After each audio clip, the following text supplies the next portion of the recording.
Ang kabastusan ng aking manugang na si Mark, na ipinahiwatig na baliwala ako, ay isang malaking sampal. Nagpumilit siyang ipatira ang kanyang magulang sa bahay na pinaghirapan ko, na parang kasambahay lang ako na walang karapatan. Ang bahay na ito, nagkakahalaga ng 12 milyong piso, ay bunga ng 37 taon kong pagpapakasakit. Ilang brown bag lunches, libong bakasyon ang hindi ko pinuntahan. Pero sa kanila, ako'y parang wala lang. Hindi nila alam, isang inhinyero ako. Alam ko kung paano bumagsak ang mga estruktura at kung paano manindigan. May lihim akong sandata, ang aking isip, ang aking mga plano. Ngayon, babawin ko ang aking dangal. Bibigyan ko sila ng leksyon na hindi nila malilimutan. Kwentuhan mo ako.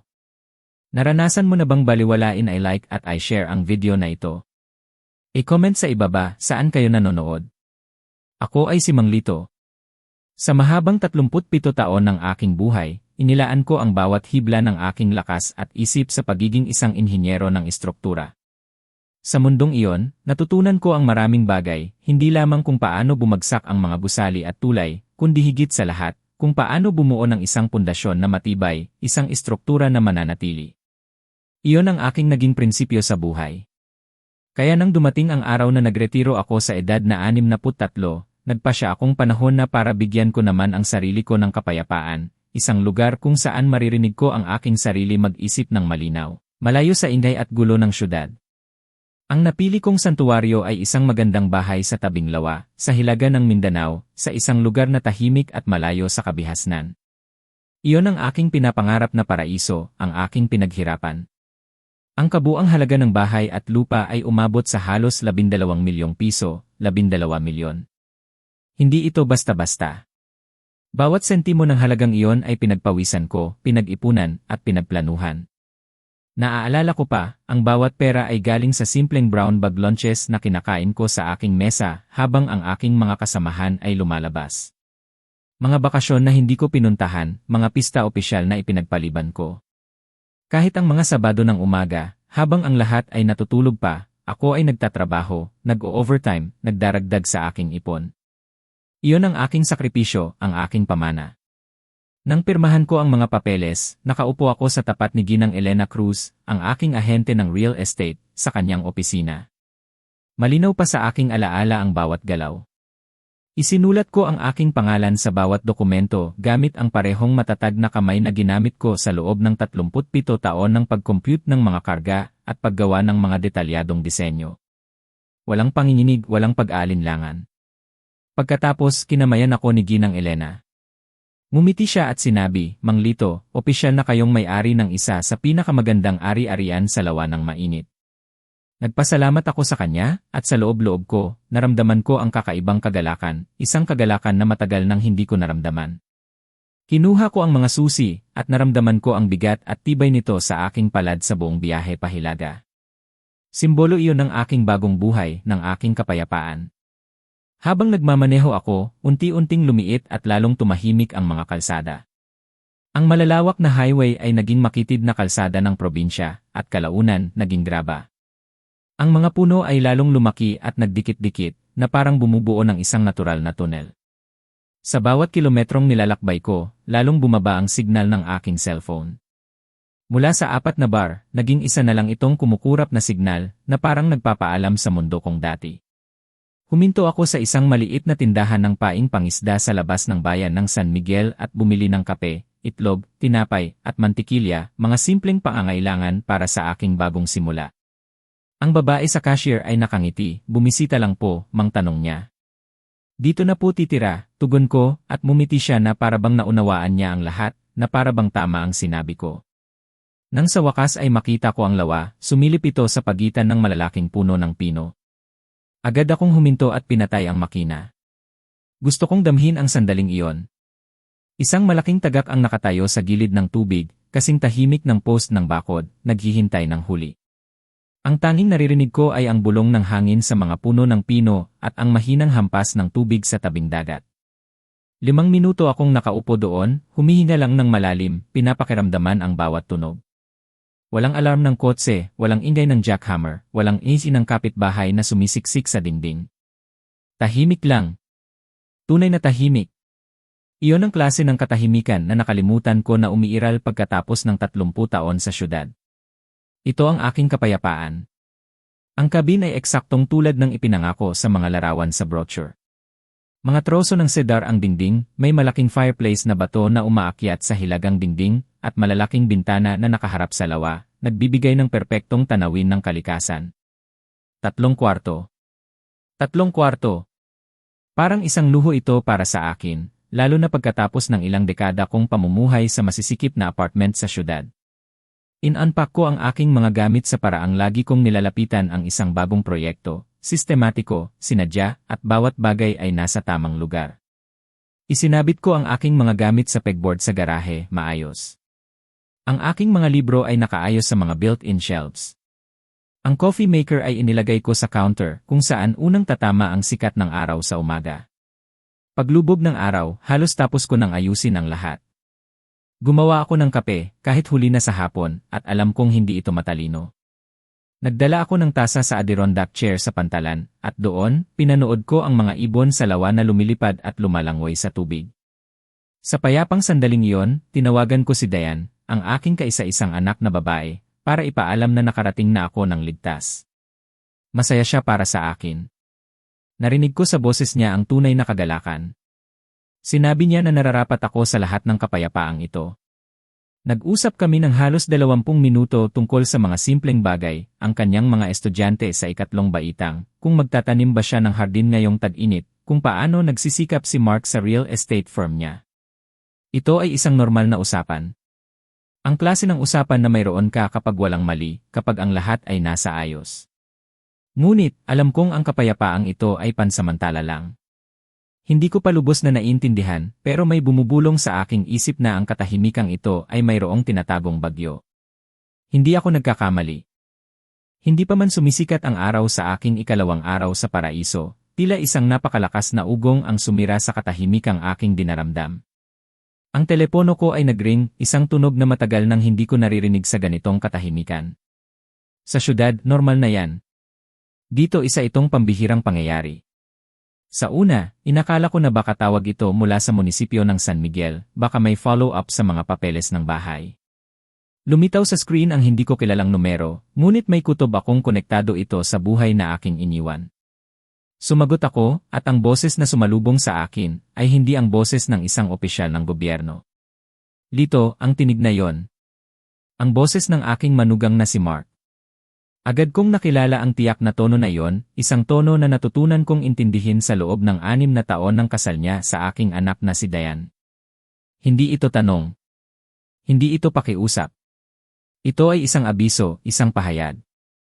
Ang tono na nangangahulugang nakagawa na siya ng desisyon, at ako, ang biyenan niya, ay inaabisuhan na lamang. Isang malamig na pakiramdam ang kumalat sa aking dibdib. Gusto kong ipaalam sa iyo tungkol sa aking mga magulang, simula niya, na parang ito ang pinakanatural na bagay sa mundo. Hindi natuloy ang kanilang sitwasyon, at kailangan nila ng matutuluyan sa loob ng ilang buwan. Pinag-usapan namin ni Diane, at ang kabin ang malinaw na solusyon. 3 kwarto, ikaw ay isang tao lang naman. Praktikal.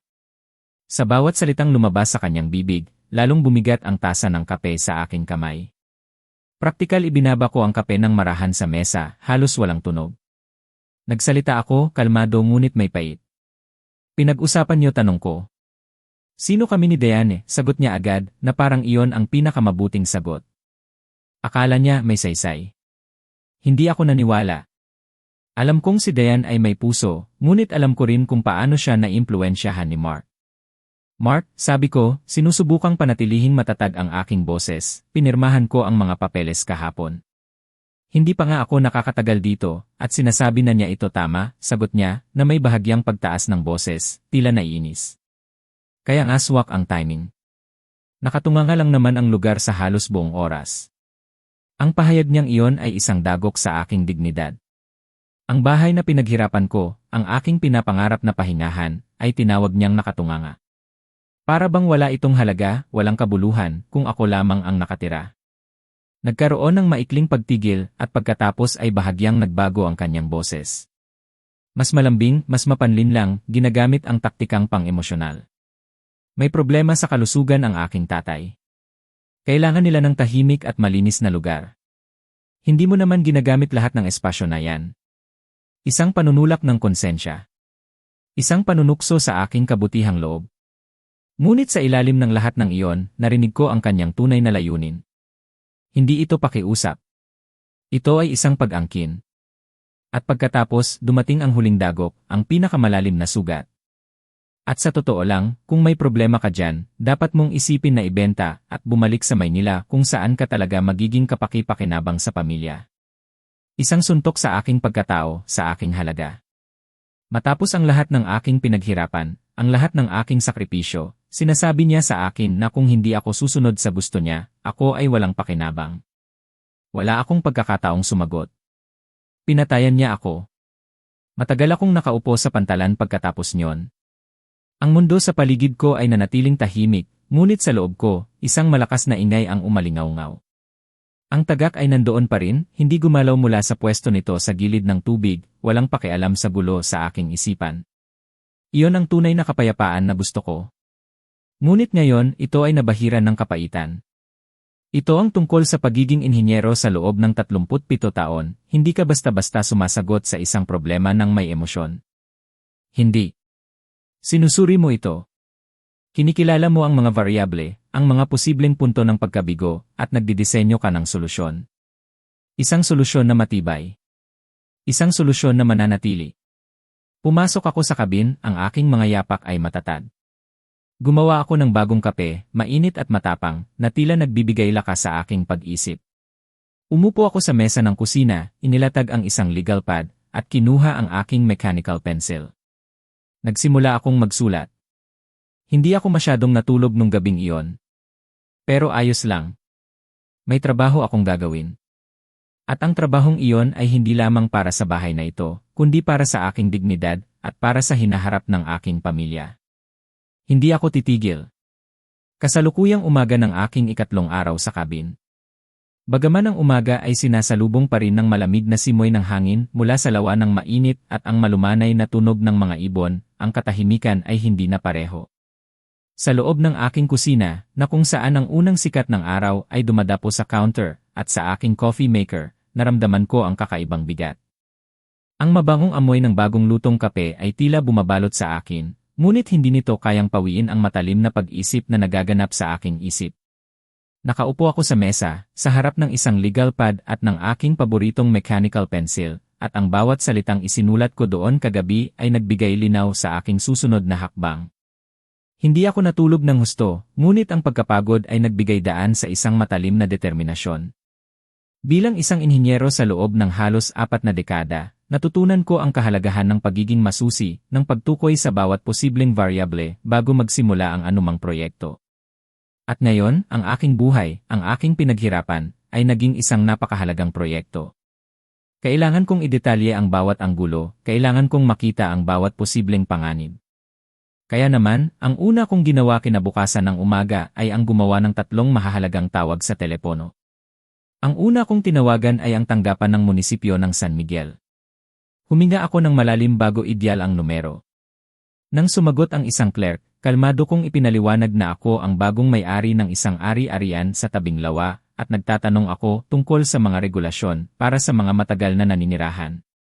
Gusto kong malaman kung ano ang kinakailangan upang magparehistro ng karagdagang residente sa isang ari-arian.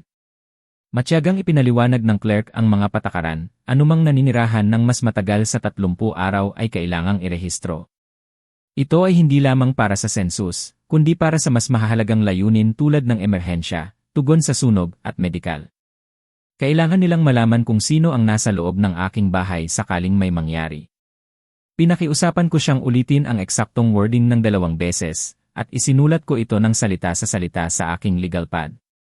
Bawat detalye ay mahalaga. Ang pangalawang tawag ay kay Mang Roger Lim, ang aking ahente ng seguro sa loob ng 28 taon. Si Mang Roger ay isang taong pinagkakatiwalaan ko, na parang isang matalik na kaibigan. Mang Roger, sabi ko, kailangan kong suriin ang policy sa bago kong ari-arian. Partikular ang liability coverage at anumang naugnay sa mga hindi rehistradong residente. Kahit sa kabilang linya, narinig ko ang kanyang ngiti. Maingat niyang sinuri ang aking policy, at ipinaliwanag na sakop ako bilang nag-iisang residente. Ngunit may mga kondisyon. Ang karagdagang residente, lalo na kung plano nilang manatili ng matagal, ay nangangailangan ng abiso ng maaga sa kumpanya ng seguro. At ang pinakakritikal na bahagi, ang mga hindi otorisadong matagal na bisita ay maaaring magpawalang bisa ng aking coverage ng buo. Maaari itong maging isang malaking problema. Nagtanong siya, bakit mo naman tinatanong iyan, Mang Lito, may plano ka bang magkaroon ng reunion? Hindi ako nagsinungaling, ngunit hindi ko rin ibinunyag ang buong katotohanan. Nagsusuri lang ako, Mang Roger. Gusto kong maging masusi. Tumawa siya, ang kanyang tawa ay isang pamilyar na tunog. Ikaw talaga, Mang Lito, ang pinakamaingat na tao na kilala ko. Isang bahagi ng aking sarili ay pinahahalagahan ang kanyang pagtitiwala, ngunit ang isa pang bahagi ay nag-aalala sa magiging reaksyon niya kung alam niya ang tunay kong motibo. Ang pangatlong tawag ay ang pinakamahalaga at marahil ang pinakamahirap. Ito ay kay Attorney Marisa Santos. Hindi siya ang tipo ng abogado na makikita mo sa mga malalaking opisina sa Maynila. Ang kanyang opisina ay nasa itaas lamang ng isang hardware store sa bayan ng San Miguel, na may tanawin ng parking lot at puno ng mga filing cabinet na tila nandoon na mula pa noong 1980. Siya ay humigit kumulang 44, direkta at tapat, tulad ng karaniwang mga tao sa probinsya. Walang small talk. Walang paunang salita. Ipinapaliwanag ko ang sitwasyon ng walang emosyon, purong katotohanan, tulad ng isang blueprint ng isang istruktura. Nakinig siya ng hindi sumasabat, ang kanyang atensyon ay nasa bawat detalye. Nang matapos ako, sumandal siya sa kanyang silya, tiningnan ako ng mataman. Mang Lito, sabi niya, ang kanyang tinig ay kalmado at may otoridad. Mayroon kang bawat karapatang legal na tanggihan ang pagpasok ng sinumang pipiliin mo. Ito ang iyong ari-arian. Wala kang obligasyong patuluyin ang mga magulang ng iyong manugang. Isang malaking hininga ng relief ang pinigilan ko. Ito ang kailangan kong marinig. Tinanong ko siya, paano kung dumating pa rin sila, paano kung hindi sila umalis? Agad siyang sumagot. Kung ayaw nilang umalis pagkatapos mong malinaw na hilingin sa kanila na umalis, iyan ay trespassing. Tatawagan mo ang pulis. Tumango ako. Malinaw. Simple. Anong irerekomenda niyo bukod doon, tanong ko. Kinuha niya ang kanyang legal pad. Idokumento ang lahat, Mang Lito. Bawat tawag, bawat mensahe, bawat pag-uusap. Kung dumating sila at ayaw umalis, bigyan muna sila ng malinaw na verbal na kahilingan. Pagkatapos ay nakasulat na abiso kung kinakailangan. Kung ayaw pa rin nilang umalis, tataas natin ang antas. Huminto siya, tiningnan ako sa mata. Gusto ko ring imungkahi na mayroon kang handa bago sila dumating, hindi pagkatapos. Ang payong iyon ay tumimo sa akin. Nagbigay ito ng praktikal na direksyon. Kailangan kong maging handa. Kinuha ko siya agad-agad. Walang pag-aalinlangan. Sumang-ayon ako sa kanyang 100,000 na retainer. Isinulat ko ang tseke ng walang pag-aalinlangan. Ang perang iyon ay hindi gastos, ito ay isang pamumuhunan. Pamumuhunan sa aking kapayapaan, sa aking seguridad, at sa pagtatanggol ng aking pinaghirapan. Ang aking mga tawag ay nagbigay linaw sa legal na landscape. Ngayon, kailangan kong simulan ang pagbuo ng aking depensa, piraso por piraso, tulad ng isang istruktura na aking dinisenyo. Hindi ko pa alam kung gaano kalaki ang magiging labanan, ngunit handa akong harapin ito. Matapos ang makabuluhang pag-uusap namin ni Atty. Marisa, isang kakaibang halo ng kaluwagan at pagpapasya ang bumalot sa akin. Ang payo niya ay naging pundasyon ng aking susunod na hakbang. Sa biyahe pabalik sa kabin, hindi ko maiwasang pagmasdan ang mga tanawin sa paligid, ang naglalakihang puno, ang sariwang hangin, ang tahimik na probinsya. Ito ang buhay na pinili ko, ang kapayapaang pinaghirapan ko, at hindi ko ito basta-basta susuko. Huminto ako sa hardware store ni Mang Tonyo Reyes sa San Miguel. Isang matandang lalaki si Mang Tonyo, ang kanyang mukha ay puno ng guhit na tila mapa ng kanyang buhay at karanasan. Kilala niya ang bawat item sa kanyang tindahan, alam niya kung nasaan at para saan. Hindi rin siya nag-aaksaya ng mga salita, diretso sa punto, tulad ng isang matanda na maraming napagdaanan at ayaw nang sayangin ang oras. Mang Tonyo, bungad ko, kailangan ko ng mga wildlife camera. Sinabi ko, para lang subaybayan ang aktibidad ng mga usa malapit sa aking ari-arian. Tinitigan niya ako sandali, tila sinusuri ang aking sinasabi. Ngunit hindi siya nagtanong pa. Direkta niya akong dinala sa tamang estante. Ito, manglito, anya, kinuha ang ilang box. Motion activated, may night vision, at cellular connectivity. Direkta itong nagpapadala ng mga imahe sa iyong telepono. Dagdag pa niya, habang naglalagay ng 3 box sa counter, marami rin ang gumagamit nito para sa seguridad. Tumango lang ako. Ang kanyang kaswal na pahayag ay tila nagbigay ng kumpirmasyon sa aking pinaplano. Bumili ako ng 3 unit at para mas maging kumpleto, kinuha ko rin ang isang motion-activated light para sa driveway. Nagbayad ako ng 25,000 piso cash at maingat kong itinago ang resibo. Bawat detalye ay mahalaga. Kinabukasan ng umaga, sa ilalim ng malamig ngunit maliwanag na sikat ng araw, ako mismo ang nag-install ng lahat ng 3 kamera. Naramdaman ko ang pamilyar na kagalakan ng isang inhinyero na gumagawa ng isang proyekto. Bawat galaw ko ay maingat, bawat desisyon ay kalkulado. Ang isa ay inilagay ko sa pasukan ng driveway, maingat na itinago sa mga sanga ng puno ng pino, halos 8 talampakan ang taas. Kailangan kong umakyat ng hagdan, ngunit sanay ako sa hirap ng trabaho. Ang pangalawa ay ikinabit ko sa ilalim ng eave ng garahe, nakaharap sa pangunahing pintuan ng cabin. Ang pangatlo naman ay inilagay ko sa sulok ng cabin, na sumasakop sa dock at sa boathouse. Pagkatapos ng pagkakabit, sinubukan ko ang bawat isa. Inayos ko ang mga anggulo upang matiyak na malinis ang sightlines at nagkakapatong ang mga fields of view para walang anumang butas. Kinumpirma ko ang cellular connection ng bawat unit at sinuri kung ang mga timestamp ay tama na nakasynchronize sa aking telepono. Sa bawat pagsubok, naramdaman ko ang kagalakan ng isang trabahong mahusay na nagawa. 37 taon ng structural engineering ang nagturo sa akin ng isang bagay, kung paano bumuo ng isang bagay na walang butas, isang sistema na hindi madaling sirain. Ngunit habang ini-install ko ang mga kamera, isang mas malalim na realization ang bumalot sa akin. Naalala ko ang propesyon ni Mark. Nagtatrabaho siya sa real estate. Alam niya ang halaga ng mga ari-arian. Alam niya kung gaano kahalaga ang kabin na ito sa tabing lawa ng mainit. Ang bahay na ito na pinaghirapan ko. Nagsimula akong maghinala na para kay Mark, hindi lang ito tungkol sa pagtulong sa kanyang mga magulang. Ito ay tungkol sa halaga, sa kayamanan ng ari-arian na ito. Napagpasyahan niya sa isang lugar sa kanyang isip na may karapatan siya rito. Ang tawag niya tungkol sa kanyang mga magulang na lilipat ay hindi tungkol sa mga magulang niya. Ito ay tungkol sa pagkakaroon ng paanan sa pintuan. Isang paraan upang makapasok, makakontrol, at sa huli, makuha ang gusto niya. Nakita ko na ang ganoong uri ng kalkulasyon noon sa mundo ng negosyo. Ngunit hindi ko inaasahan na makikita ko ito mula sa isang taong nakaupo sa aking sariling hapagkainan, isang bahagi ng aking pamilya. Naalala ko si Diane, ang aking anak na babae. Nagtuturo siya ng 3 baitang sa loob ng 9 na taon. Mahal na mahal niya ang kanyang mga estudyante. Tumatawag siya sa akin bawat linggo ng walang palya sa halos buong 20s niya, at may tawa siya na pumupuno sa anumang silid na naroroon siya. Ngunit sa loob ng nakaraang ilang taon, napansin ko ang pagbabago. Ang mga tawag sa linggo ay lalong umikli at lalong lumayo ang agwat. Sinabi ko sa sarili ko na ganoon lang talaga yon kapag abala ang mga tao sa kanilang sariling buhay. Ngunit ngayon, hindi na ako ganoon kasiguro. May bumabagabag sa akin. Ang pagdududa ay dahan-dahang gumapang sa aking puso. Si Diane, ang aking pinakamamahal na anak, ay marahil ay nasa ilalim ng impluwensya ni Mark. Kailangan kong maging mas maingat. Ang pagtatayo ng aking depensa ay hindi lamang para sa aking ari-arian, kundi para na rin sa aking pamilya. Hindi ko hahayaan na masira ang lahat ng aking pinaghirapan.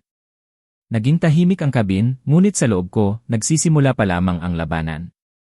At handa ako. Ang Biyernes na yon ay nagsimula ng payapa, tulad ng maraming umaga sa aking bagong buhay sa lawa ng mainit. Nasa dock ako, nagbabasa ng isang libro na matagal ko nang gustong tapusin, habang ang sariwang simoy ng hangin ay humahaplos sa aking mukha. Ang tunog ng mga ibon sa lawa at ang bulong ng hangin sa mga puno ay musika sa aking pandinig. Para akong nasa isang panaginip na ayaw kong matapos. Ngunit alam ko na ang kapayapaang ito ay nakatakdang mabalisa at hindi ako nagkamali. Biglang nag-buzz ang aking telepono, isang tunog na nagpahinto sa aking pagbabasa. Isang camera alert. Agad kong binuksan ang live feed mula sa aking mga bagong security camera. At doon ko nakita. Isang rental car ang papalapit sa kalsada ng graba, nag-iwan ng bahagyang alikabok sa likuran nito. Pinanood ko itong huminto sa harap ng cabin, eksakto sa aking driveway. 2 tao ang lumabas. Si Mang Ben Nolan, ang tatay ni Mark, na bandang huling bahagi ng 6 na pula, ay tumingin-tingin sa paligid. Ang kanyang ekspresyon ay parang isang taong nagpepresyo ng bawat bagay na nakikita niya. Para bang sinusukat niya ang halaga ng aking pinaghirapan. Sa tabi niya ay si Aling Susan Nolan, ang ina ni Mark, na pumapalo sa kung ano sa hangin, tila naiinis sa mga insekto, at sumisimangot sa mga puno. Walang paghanga. Walang galang. Isang pakiramdam ng pagmamay-ari ang tila nababasa ko sa kanilang kilos. Huminga ako ng malalim, nagtipon ng lakas, at lumabas upang salubungin sila. Narinig ko ang sarili kong mga yapak na matatag na gumagalaw patungo sa beranda. Kailangan kong manatiling kalmado, kolektahin ang aking mga salita, at maging direkta. Ito ang aking teritoryo. Ito ang aking bahay. Mang Ben Aling Susan, bati ko, pinanatili kong pantay ang aking boses, walang bahid ng emosyon, ngunit may tiyak na bigat. Hindi ko kayo inaasahan. Ang pakikipagkamayan ni Mang Ben ay maikli at negosyo tulad, na para bang nagmamadali siyang tapusin ang formalidad. Sabi ni Mark, narito ka, Lito, anya, na may bahagyang pilit ng ngiti. Paumanhin sa gulo sa airport, umupa na lang kami ng kotse. Pilit niyang ipinapakita na may pagkakamali sa komunikasyon, na para bang hindi ko alam ang tunay na plano. Ngunit hindi ako nagpalinlang. Walang gulo, diretso kong sagot, ang aking tinig ay matatag.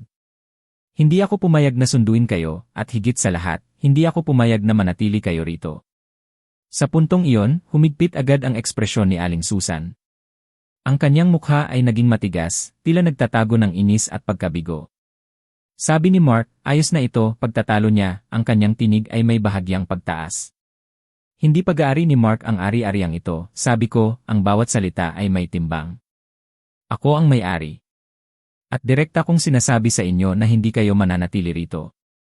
Tumahimik sila sandali, tila nagpoproseso ng aking sinabi. Hindi ito ang inaasahan nila. Pagkatapos, humakbang pasulong si Mang Ben, ang kanyang boses ay nagbago sa isang tono na agad kong nakilala, ang tono ng isang lalaking ginugol ang kanyang buong buhay sa paggamit nito upang makuha ang kanyang gusto. Isang tono ng manipulasyon at pangungonsensya.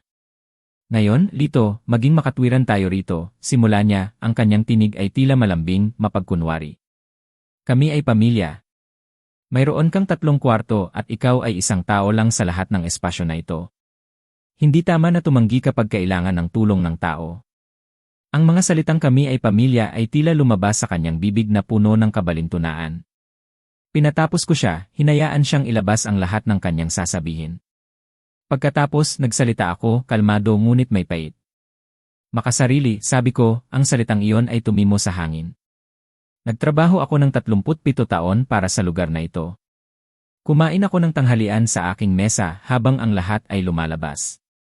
Namimiss ko ang mga kaarawan. Namimiss ko ang mga pista opisyal. Pinaghirapan ko ang bawat square foot ng ari-ariang ito. Tiningnan ko sila ng direkta sa mata. At nakatayo kayo sa aking beranda, tinatawag akong makasarili dahil hindi ko ito ibibigay sa mga taong ilan beses ko lang nakita. Ang aking mga salita ay hindi lamang para sa kanila kundi para na rin sa aking sarili, isang pagdepensa sa aking dignidad, sa aking pinaghirapan. Namula ang mukha ni Mang Ben, ang kanyang ngiti ay tuluyang nawala, napalitan ng galit. Sinabi sa amin ni Mark na baka maging mahirap ka tungkol dito, anya, ang kanyang boses ay nagpatunay sa kanyang pagkabigo. Mukhang maraming sinasabi si Mark sa mga tao, mapait kong sagot. May isang resort na mga 40 minuto mula rito, magandang lugar sa tabi ng tubig. Inirekomenda ko iyon. Pakiusap, umalis kayo sa aking ari-arian. Ngunit hindi siya sumuko. Hindi kami alis, sabi ni Mang Ben, ang kanyang tinig ay matigas. Nag-drive kami ng 3 oras mula sa Davao. Mayroon kaming parehong karapatan na naririto tulad mo. Wala kayong karapatan dito, buong tapang kong sinabi, ang aking tinig ay umalingaw-ngaw. Ako ang may-ari ng ari-arian na ito. Hindi kayo. Kung ayaw ninyong umalis, tatawagan ko ang pulis at ipapaalis ko kayo dahil sa trespassing. Sa sandaling iyon, hinawakan ni Aling Susan ang braso ni Mang Ben, isang mabilis na kilos, tila nagpapahiwatig ng pag-aalala o paghila sa kanya pabalik sa realidad. Umalis na lang tayo, Ben, sabi niya, ang kanyang tinig ay mas malambot kaysa sa kanyang asawa. Tatawagan namin si Mark at ayusin ito. Tumingin siya sa akin nang may pagkamuhi, pagkatapos ay bumaling siya kay Mang Ben. Bumalik sila sa rental car, nag-aaway pa rin sa isa't isa habang papalayo sa aking ari-arian. Pinanood ko silang umalis sa driveway at mawala sa likod ng mga puno. Sa wakas, isang hininga ng kaluwagan ang pinakawalan ko. Ngunit hindi pa tapos ang labanan. Agad akong pumasok sa loob at binuksan ang aking laptop. Binuksan ko ang camera footage. Bawat salita, bawat ekspresyon, bawat segundo ng paghaharap ay nandoon, may timestamp at nakasave. Ito ang aking ebidensya. At alam kong malaking tulong ito sa laban na aking kahaharapin. Ang laban na ito ay hindi pa tapos. Simula pa lang ito. Hindi pa man nagtatagal matapos umalis ang sasakyan ni Mang Ben at Aling Susan, at matapos kong maingat na masave ang lahat ng footage ng aking mga kamera, nagsimulang magring ang aking telepono. Ang tunog nito ay tila isang babala, isang hudyat na ang labanan ay talagang nagsisimula pa lamang. Hindi na ako nagulat. Inasahan ko na ito. Alam kong hindi basta-basta susuko si Mark. 2 beses tumawag si Mark sa loob ng unang oras. Hinayaan ko lang ang parehong tawag na mapunta sa voicemail. Kailangan kong manatiling kalmado, hindi magpadalos-dalos. Ang aking mga emosyon ay kailangan kong kontrolin, tulad ng isang inhinyero na tinitiyak ang integridad ng isang istruktura. Nang pakinggan ko ang mga mensahe, narinig ko ang kanyang tunay na kulay. Ang unang mensahe ay kontrolado pa, ngunit may matalim na himig ng inis. Tailito, ano ba iyang ginagawa niyo na pahiya sina Papa at Mama? Kasimple lang naman ng pakiusap, bakit niyo naman sila hinarang ng ganoon? Isang pagtatangka na guluhin ang aking pag-isip, na iparamdam sa akin na ako ang may kasalanan. Ngunit ang pangalawang mensahe, iyon ang nagpakita ng tunay na ugali ni Mark. Wala na ang pagpipigil. Ang kanyang boses ay puno ng galit, halos nanginginig. Nagsimula siya sa pagtataas ng boses, at nagtapos sa isang banta na tumagos sa aking dibdib. Sa tingin mo ay kaya mong ipahiya ang aking mga magulang at walang mangyayari, Lito, tingnan natin. Ang mga huling salita niya ay nagbigay ng lamig sa aking puso. Ito ay isang direktang banta. Hindi ito basta-basta. Agad kong itinago ang parehong mensahe at ipinasa ang mga ito sa aking abogado, si Atty. Marisa. Mahalaga ang bawat piraso ng ebidensya. Kinagabihan, habang papalubog na ang araw at ang lawa ay nababalot na ng kulay rosas at kahel, tumawag si Diane. Ang tunog ng kanyang ringtone ay nagbigay sa akin ng kakaibang kaba, isang halo ng pag-asa at pag-aalala. Ang aking anak na babae. Mahal na mahal ko siya. Ngunit nang marinig ko ang kanyang boses, isang matinding kalungkutan ang bumalot sa akin. Ang kanyang tinig ay may kakaibang kalidad, maingat, may sukat, na para bang may nagturo sa kanya kung ano ang sasabihin, bawat salita ay pinili ng may layunin. Papa, simula niya, ang kanyang tinig ay tila malambing ngunit may bahagyang pilit. Nabalitaan ko po ang nangyari. Bakit naman po ganoon? Hindi naman po yata tama yan. Sinubukan kong intindihin ang kanyang emosyon, ngunit ang binalangkas na pahayag ay mas malinaw kaysa sa anumang tunay na pag-aalala. Sinabi niya sa akin na ako ay hindi makatwiran. Na ang mga magulang ni Mark ay mabubuting tao na kailangan lang ng kaunting tulong. Binanggit niya na mayroon akong mas malaking espasyo kaysa sa kailangan ko at na ang pamilya ay dapat may kahulugan. Ang bawat salita ay tila isang kanta na pinag-aralan niya, isang script na sinunod. Nakinig ako sa lahat ng hindi sumasabat, pinapakiramdaman ang bawat pahiwatig, bawat paghinto. Sa loob ko, umalinggaw ang mga salita ni Mark, pinag-usapan namin ni Diane.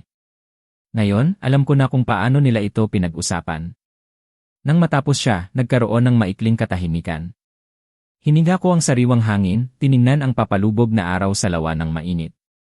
Diane, sabi ko, ang aking tinig ay kalmado, ngunit may bigat, gusto kong itanong sa iyo ang isang bagay. Inutusan ka ba ni Mark na tawagan ako, o nagpasya kang tawagan ako sa sarili mong desisyon? Isang mahabang, nakabibinging pagtigil ang sumunod. Narinig ko ang kanyang paghinga, mabigat. Pagkatapos, ang kanyang boses ay bahagyang nanginginig. Papa, hindi naman po iyan patas. Alam ko, anak, sabi ko, ang aking puso ay nabasag, ngunit kailangan kong manatiling matatag. Mahal kita. Ngunit hindi iyan sagot. Sa sandaling iyon, pinatayan niya ako. Wala na. Ang aking anak. Ang tawag na inaasahan kong magbibigay linaw ay nagbigay lamang ng mas matinding pagdududa, mas matinding sakit. Umupo ako sa dock ng matagal pagkatapos nyon hanggang sa tuluyang dumilim. Ang mga ibon sa lawa ay nagsimulang tumawag sa gabi, ang kanilang mga tunog ay malalim at nakakalungkot. Nag-iisip ako tungkol kay Diane. Ang kanyang tawa, ang kanyang pagiging inosente, ang kanyang mga pangarap. Gaano nakatagal mula nang huli kong marinig ang tawa niya, ang tunay na tawa, ang tawa na pumupuno sa bawat silid hindi na ako sigurado. Marahil, nakalimutan ko na kung paano ang tunay na tunog niyon. Naramdaman ko ang sakit sa aking dibdib, isang sakit na mas matindi kaysa sa galit kay Mark. Ito ay sakit ng isang ama na nakikita ang kanyang anak na nahihirapan, na nahuhulog sa isang sitwasyon na hindi niya lubos na naintindihan. Alam kong minamanipula si Diane. Alam kong ginagamit siya ni Mark. Hindi lamang ang aking bahay ang nasa panganib, kundi pati na rin ang kapakanan ng aking anak. Ang damdaming iyon ay nagbigay sa akin ng bagong lakas. Hindi ako susuko. Para sa aking bahay. Para sa aking pinaghirapan. At higit sa lahat, para kay Diane. Kailangan kong lumaban, hindi lamang para sa akin, kundi para sa kanya. Kailangan kong ilabas ang katotohanan. Ngunit paano iyon ang tanong na bumagabag sa akin habang naglalakad ako pabalik sa tahimik na kabin? Ang gabing iyon ay mahaba pa. Lumipas ang 3 linggo matapos ang nakalulungkot na pag-uusap namin ni Diane. Ang mga umaga sa kabin ay nanatiling payapa, sinasalubong ng hamog na bumabalot sa lawa ng mainit at ang malumanay na huni ng mga ibon. Sa labas, tila walang pagbabago. Ngunit sa loob ng aking puso, at sa loob ng mga pader ng aking pinaghirapang bahay, alam kong ang katahimikang ito ay mapanlinlang. Ito ay isang katahimikan na punong-puno ng pag-isip, ng pagmamasid, at ng matinding paghihintay.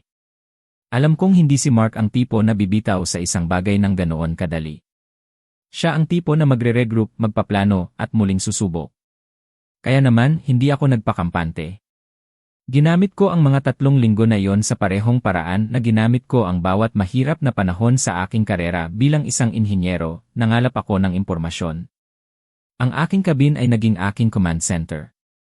Sa aking mesa, na nakaharap sa malawak na bintana kung saan tanaw ang lawa, inilatag ko ang aking mga dokumento, ang mga screenshot ng mga tawag ni Mark, ang mga naitalang mensahe, ang mga sipi ng regulasyon ng munisipyo, at ang mga detalye ng aking insurance policy.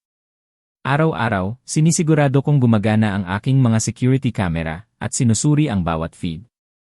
Hindi lamang ito para sa seguridad ng ari-arian, ito ay bahagi ng aking dokumentasyon. Bawat galaw, bawat sasakyan na dumaan sa aking driveway ay nakarecord. Ang aking pag-iisip ay malinaw, tila isang blueprint na maingat na inihahanda. Kailangan ko ng mas malalim na pag-unawa sa sitwasyon ni Mark at ng kanyang mga magulang. Ang mga kwento niya ay hindi tugma, puno ng mga butas na hindi makakayanan ng isang structural engineer na tulad ko. Mayroong isang bagay na hindi niya sinasabi, isang bagay na itinago niya. At kung minamanipula niya si Diane, na may pusong busilak, kailangan kong malaman ang buong katotohanan. Hindi lamang para sa aking ari-arian, kundi para na rin sa kapakanan ng aking anak. Naalala ko ang naging payo ni Atty.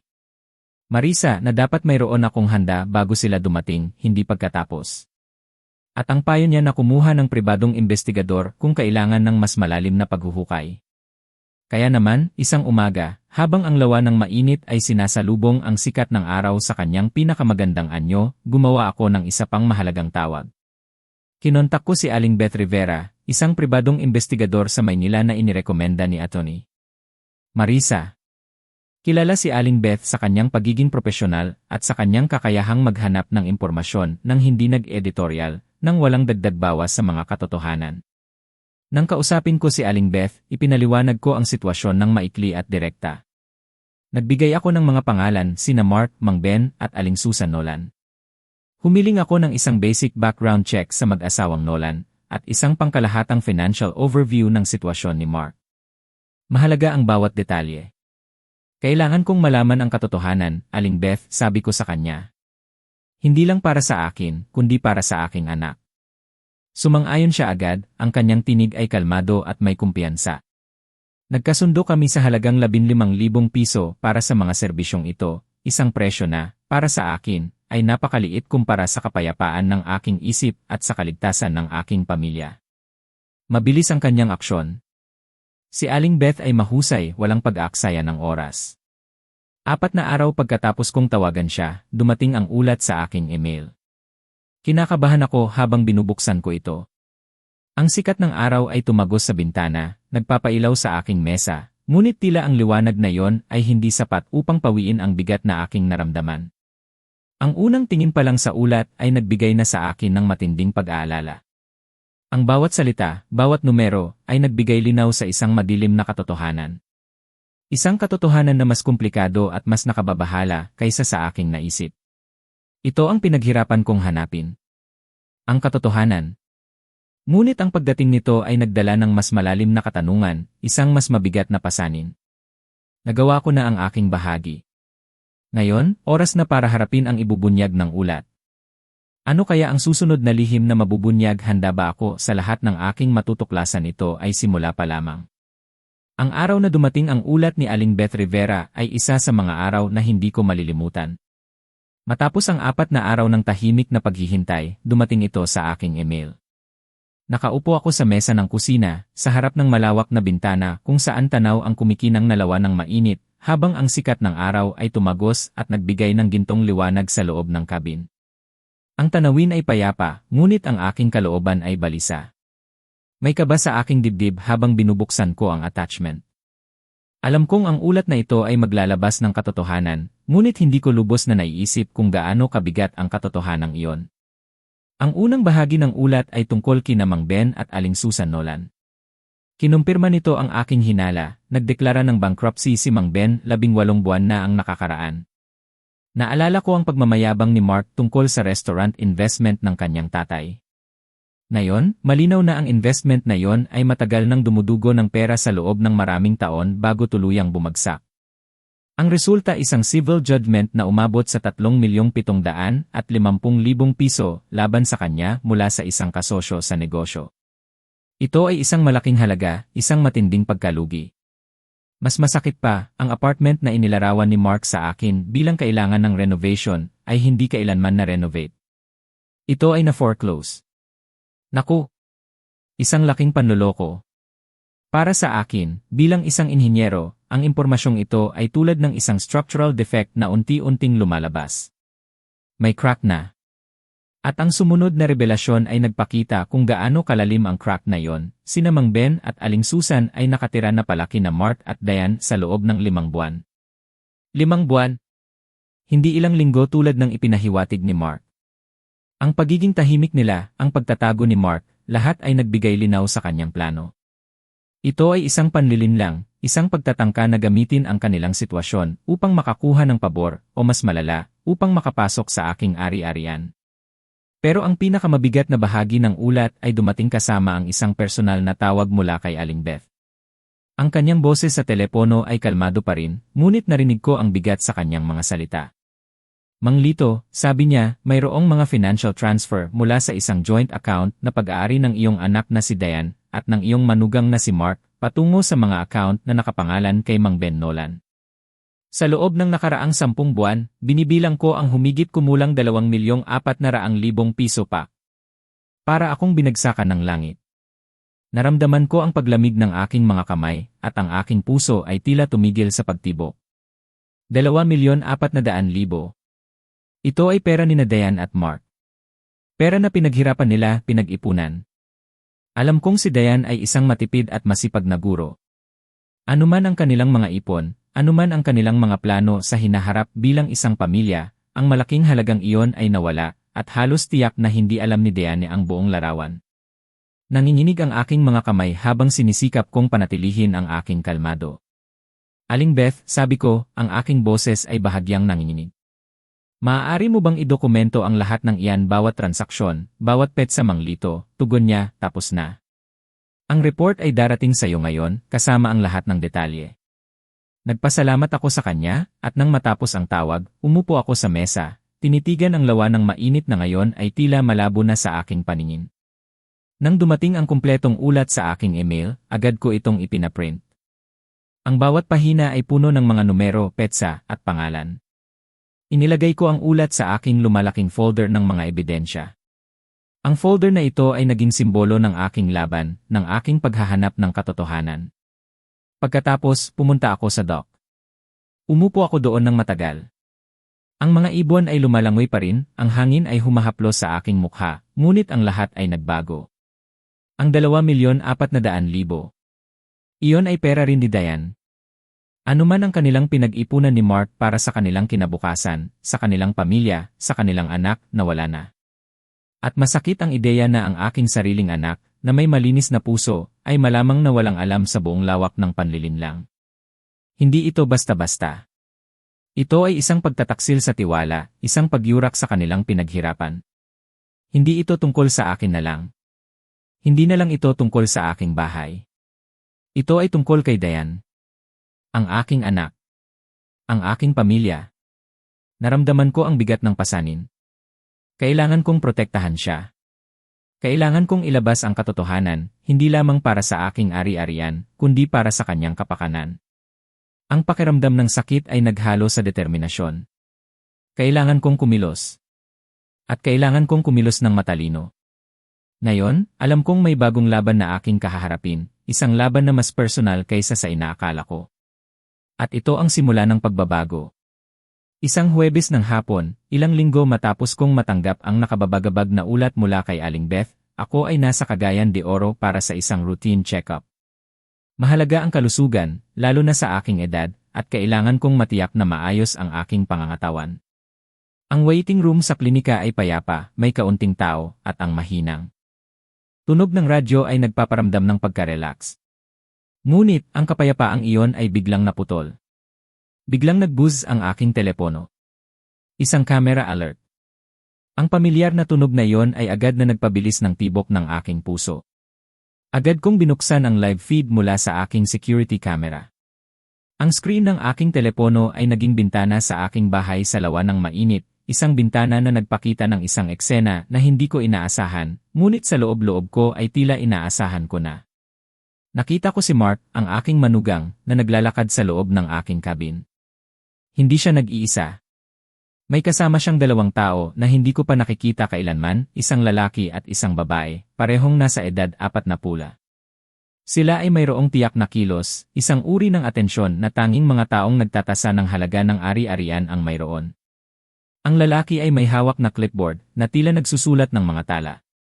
Ang babae naman ay sinusukat ang lapad ng malaking bintana sa living room gamit ang kanyang kamay, ang kanyang mga mata ay nakatitig sa bawat sulok, na para bang nag-isip na siya ng mga kasangkapan na Habang bumibiyahe kami pabalik mula sa Cagayan de Oro, pagkatapos ng aking routine check-up, hindi ko mapigilan ang pag-isip tungkol kay Diane.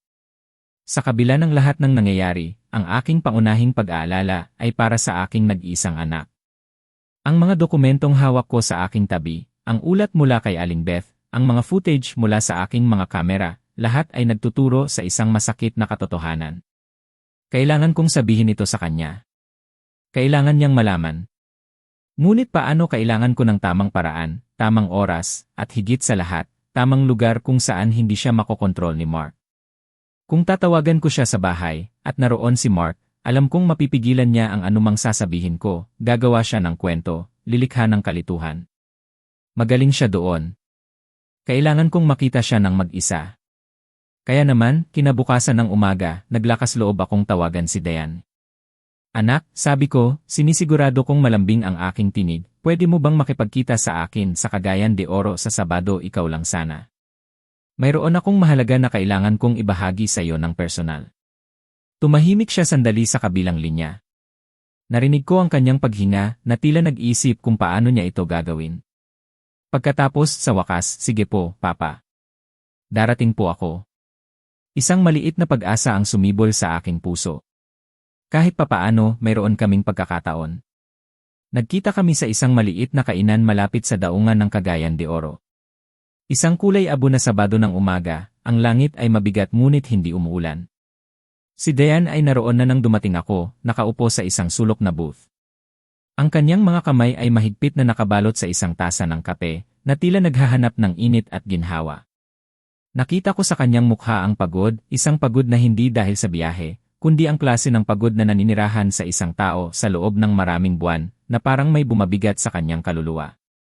Ang kanyang mga mata, na dati puno ng sigla, ay tila may bahid ng lungkot. Umupo ako sa tapat niya at umorder din ng kape. Sa simula, nag-usap kami tungkol sa maliliit na bagay, ang kanyang mga estudyante, ang panahon, kung tumatakbo ba ang mga isda sa lawa. Alam naming pareho kung bakit kami naroon. Siya ay naghihintay na sabihin ko ang aking sasabihin, at ako naman ay naghahanap ng tamang sandali upang simulan ang paglalatag ng katotohanan. Matapos ang ilang sandali ng tahimik na pag-inom ng kape, kinuha ko ang folder na dala ko. Inilagay ko ito sa gitna ng mesa, sa pagitan namin nang walang anumang salita. Nakita ko ang kanyang pagtataka, pagkatapos ay ang kanyang pagkabahala, habang dahan-dahan niyang binuksan ito. Ang unang mga pahina ay ang mga buod ni Aling Beth, ang bankruptcy ni Mang Ben, ang hatol, ang foreclosure sa apartment. Pinanood ko ang kanyang mukha habang nagbabasa siya. Walang emosyon sa una, tila hindi pa niya lubos na naintindihan ang implikasyon ng mga ito. Pagkatapos, lumipat siya sa mga record ng bank transfer. Ang dokumentasyon ng 2,400,000 piso na inilipat mula sa kanilang joint account kay Mark, patungo sa mga account sa pangalan ni Mang Ben Nolan sa loob ng 10 buwan. Nakita ko ang paghigpit ng kanyang panga. Ang kanyang mga daliri ay bahagyang nanginginig habang hawak ang mga papel. Ngunit patuloy pa rin siyang nagbabasa, tila hindi makapaniwala. Pagkatapos, dumating siya sa huling seksyon. Ang mga printout ng footage ng kamera na may mga timestamp. Si Mark, kasama ang 2 estranghero, naglalakad sa loob ng aking cabin. Ang lalaki na may clipboard. Ang babae na sinusukat ang bintana.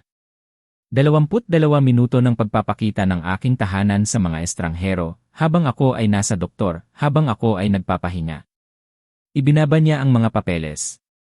Nakatitig siya sa mesa, ang kanyang mga mata ay malayo, tila nawawala sa isang malalim na pagmumuni-muni. Pagkatapos, sa isang mahinang tinig, halos pabulong, sinabi niya sa akin na ang mga transfer ay isang investment, sabi niya. Ang kanyang tinig ay tahimik at flat, na parang walang buhay. Isang business opportunity na nakita ng kanyang tatay. Sinabi niya na makikita nila ang kita sa loob ng 1 taon. Walang investment, Dean, mahinahong sagot ko.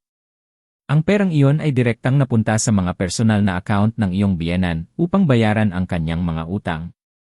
Nagpatuloy siya, ang kanyang tinig ay tila naghahanap pa rin ng paliwanag, ng pag-asa na hindi ito ang katotohanan. Sinabi niya na ang apartment renovation ay mas matagal lang kaysa sa ipinangako ng kontratista. Ang apartment ay na-foreclose 6 na buwan bago ako tawagan ni Mark tungkol sa cabin. Ang kanyang mga magulang ay nakatira na sa inyo sa loob ng 5 buwan, hindi ilang linggo. Tumingin siya sa labas ng bintana patungo sa daungan. Isang container ship ang dahan-dahang gumagalaw sa kabilang pampang, patungo sa lift bridge. Matagal siyang tumahimik, pinoproseso ang lahat. Nakita ko ang kanyang pakikipaglaban sa loob, ang pagtanggap na unti-unting pumapasok sa kanyang isipan. Ipinapakita niya ang iyong bahay sa mga mamimili, sabi niya, ang kanyang tinig ay puno ng pagkamangha at pagkasira ng loob. Sagot ko. Habang ikaw ay nasa doktor. Idiniin niya ang kanyang mga kamay sa mesa, na para bang sinusubukan niyang hawakan ang katotohanan. Alam kong mahirap ito para sa kanya. Ito ang kanyang kasal, ang kanyang pera, ang bahay ng kanyang ama na tila nawawala. May karapatan siyang maglaan ng anumang oras na kailangan niya upang maunawaan ito. Hindi ko siya minadali. Pagkatapos ng ilang sandali, nagtanong siya, ang kanyang tinig ay mahina, ngunit may determinasyon, gaano mo nakatagal alam? Binuo ko ang dokumentasyon sa loob ng halos 4 na linggo, sabi ko. Gusto kong makumpirma ang lahat bago ako magsalita sa iyo. Kung sinabi ko lang sa iyo ang kalahati, may oras sana si Mark na gumawa ng paliwanag para sa kabilang kalahati. Magaling siya doon. Tumahimik siya pagkatapos ay tumango. Magaling siya doon. At pagkatapos umiyak siya. Hinayaan ko lang siya. Hindi ko sinubukan na sabihin na magiging maayos ang lahat o na may dahilan ang lahat ng nangyayari. Umupo lang ako doon at hinayaan siyang maramdaman ang lahat ng kanyang nararamdaman. Ito ang simula ng kanyang paggising at kailangan niya ng espasyo. Matapos ang ilang minuto, umayos siya. Pinunasan niya ang kanyang mukha gamit ang isang napkin at tumingin sa akin. Ang kanyang mga mata ay puno pa rin ng luha, ngunit may bagong determinasyon. Ano po ang kailangan kong gawin, papatanong niya. Iyon ang aking anak. Palagi siyang aking anak. Ngumiti ako, isang ngiti na may bahid ng kalungkutan ngunit puno ng pagmamahal. Mayroon na siyang tapang na kailangan.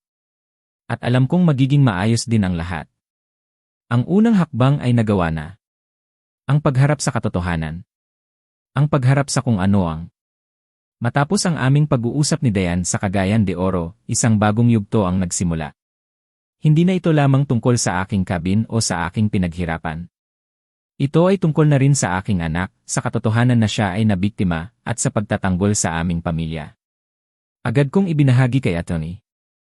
Marisa ang lahat ng impormasyong nakuha ko, ang ulat ni Aling Beth, ang footage mula sa aking mga kamera, at ang aking pag-uusap kay Dayan. Bumigat man ang aking puso sa nalaman ko tungkol sa aking anak, kasabay nito ay nabuo rin ang determinasyon. Kailangan naming kumilos. Sa kasunod na linggo, nagpadala si Atty. Marisa ng isang formal na cease and desist letter kay Mark. Malinaw na nakasaad dito ang lahat ng kanyang mga maling gawain, ang hindi otorisadong pagpapakita ng ari-arian, ang mapanlinlang na arrangement sa paninirahan ng kanyang mga magulang, at ang mga illegal na financial transfer. Nakasaad din ng malinaw na anumang karagdagang pagtatangka na i-access o encumber ang aking ari-arian ay magreresulta sa agarang legal na aksyon. Ito ay isang opisyal na babala. Isang babala na nagpapahiwatig na seryoso kami. Ngunit, tulad ng inaasahan ko, hindi agad sumuko si Mark. Ang kanyang tugon ay hindi pagtigil, kundi ang lalong pagpapalala ng sitwasyon.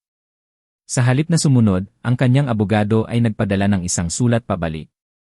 Isang sulat na puno ng mga gawa-gawang legal na pag-angkin. In-claim nito na ang ilan sa mga pondo na inilipat kay Mang Ben ay talagang mga pautang na dumaan kay Mark patungo sa akin. Pera daw na ako ay may utang sa pamilya para sa hindi tinukoy na suporta sa loob ng maraming taon. Isang katang-isip mula simula hanggang dulo. Ang layunin malinaw upang lumikha ng pagdududa na magpapakita na may pagmamay-ari rin ako sa kabin na parang nagpapahiwatig na si Mark ay may partial ownership interest. At ang plano niya ay ipatupad ito sa korte. Ito ay isang desperadong galaw, isang taktika na naglalayong pahabain ang proseso, gastusan ako ng oras at pera, sa pag-asang ako ay susuko. Humigit kumulang sa parehong oras, isang nakakagulat na sulat ang dumating mula sa ESA, Department of Social Welfare and Development, ng Pilipinas.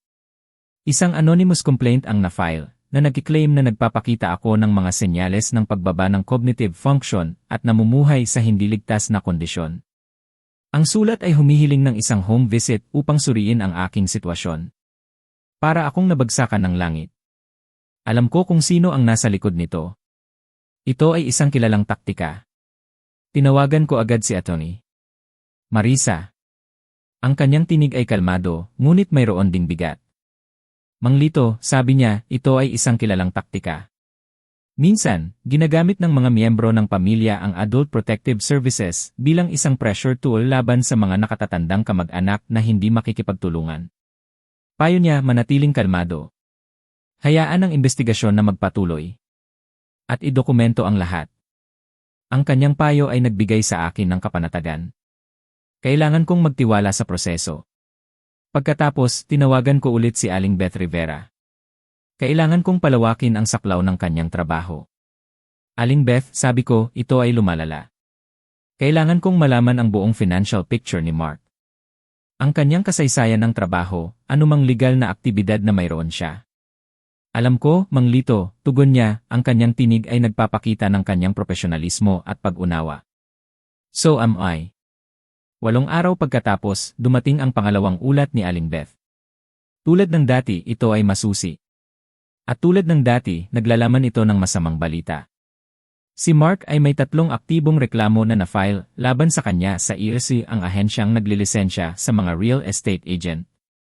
2 ay mula sa mga kliyente na nagkiklaim na mali niya ang misrepresented ang mga halaga ng ari-arian. Ang pangatlo ay mula sa isang nagbebenta na nagsabi na si Mark ay nakakolekta ng deposit at nabigong ibunyag ang isang kilalang issue sa istruktura.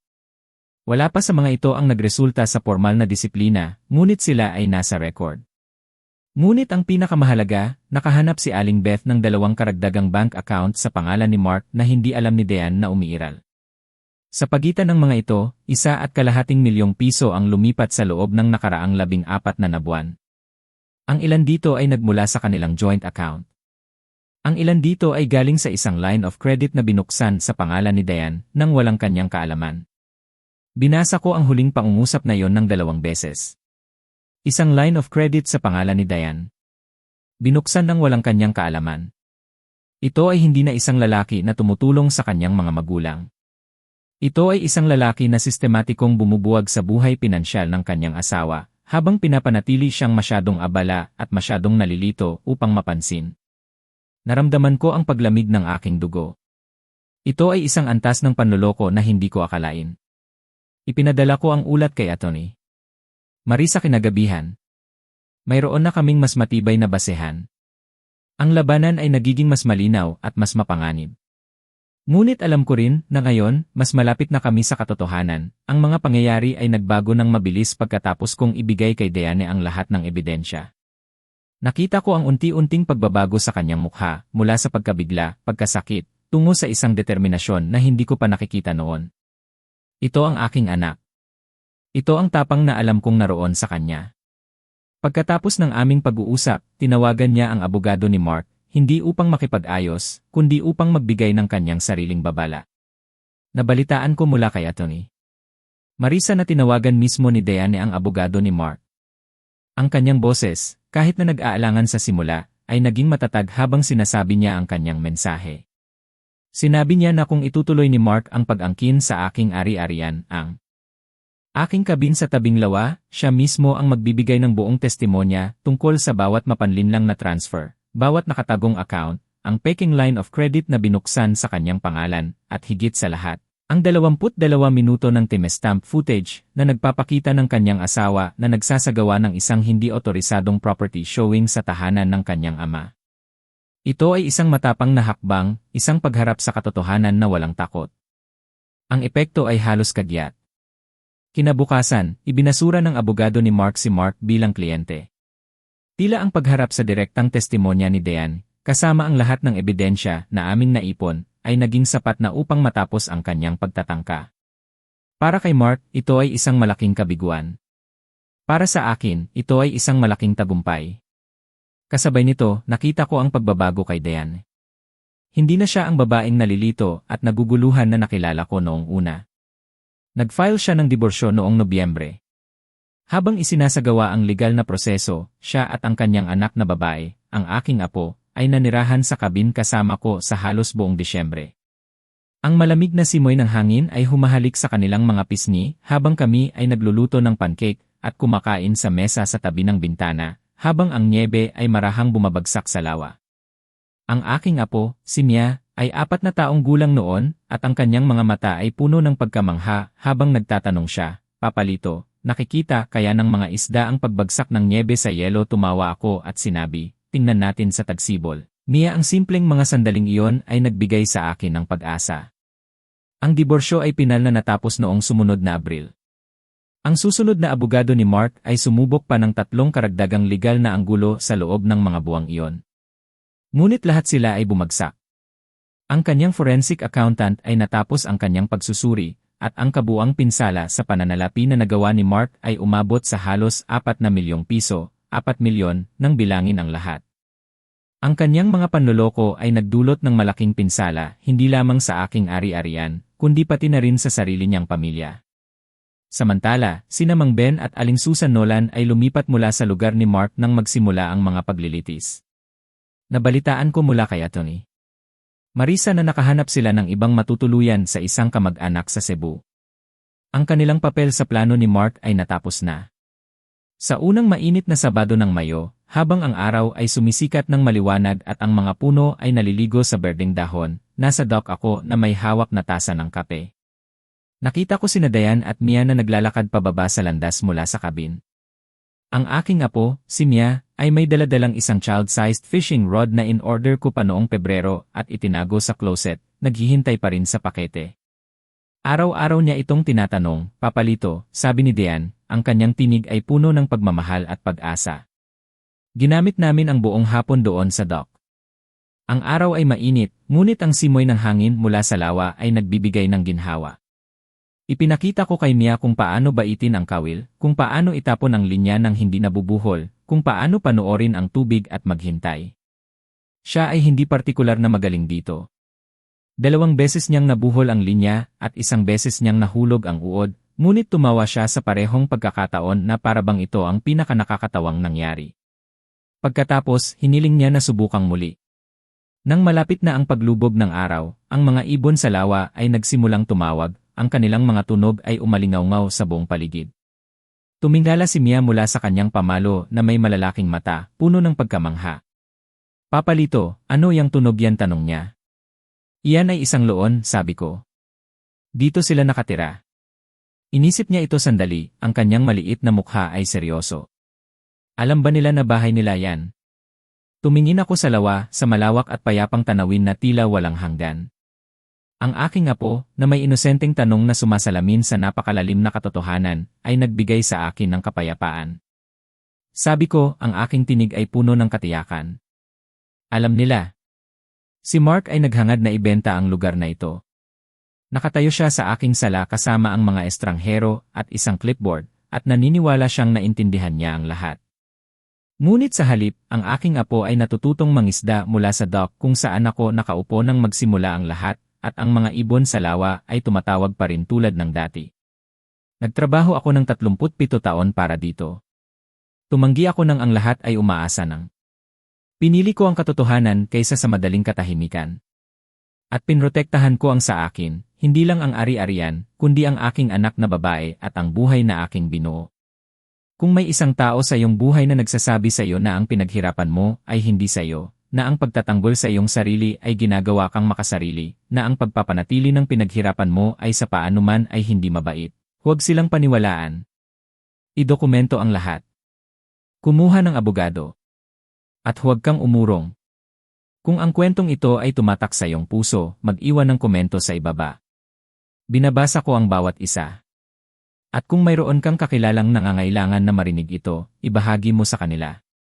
Ang bawat isa sa atin ay may sariling laban, at kung minsan, ang kwento ng iba ang nagbibigay sa atin ng lakas na ipagpatuloy. Ang paglalakbay na ito ay mahirap. Ngunit nagtapos ito ng may pag-asa. Matapos ang lahat, nakuha ni Diane ang kanyang kalayaan. Nag-file siya ng diborsyo, at ang kabuang halaga na naapektuhan ng panloloko ni Mark halos 4 na milyong piso. Sina Mang Ben at Aling Susan, nakahanap ng bagong matutuluyan sa Cebu. Ngayon, si Diane at ang kanyang anak na si Mia ay narito sa kabin kasama ko. Nakikita ko muli ang dating sigla sa mga mata ng aking anak. Ang mga ibon sa lawa, sila'y tumatawag pa rin. At si Mia, siya ay natututong mangisda sa pantalan.